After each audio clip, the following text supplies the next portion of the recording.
Tuwang-tuwa si kuya sa nahuling tilapia, pero ang gusto kong hulihin, yung aking nakita. Sa wakas po, nakakuha na. Walang kamalay-malay si Otoy na ang kanyang nadakma ay ang talaba na mahiwaga.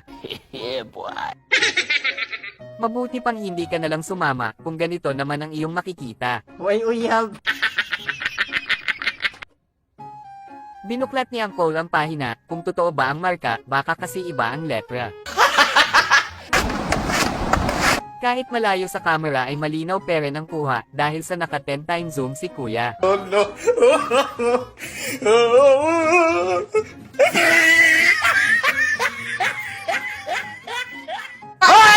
Napatitig ang karamihan sa bagong motor na sasakyan, makinis kasi, at walang gas-gas yan. Pastilan! So weird. Hindi baling walang 6-pack, basta full pack.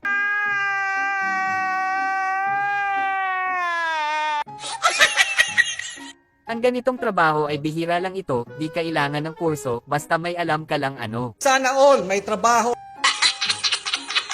Totoo nga ang sabi, pag may alak may balak.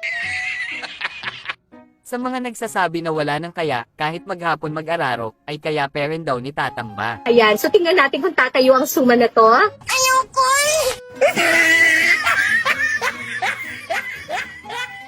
Binigyan ni kuya ng tip ang dancer na ito, wala raw kasi sa lawal ano.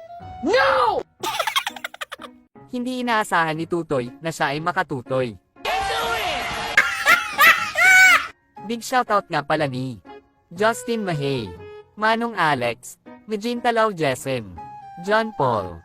Salamat guys sa walang humpay na suporta.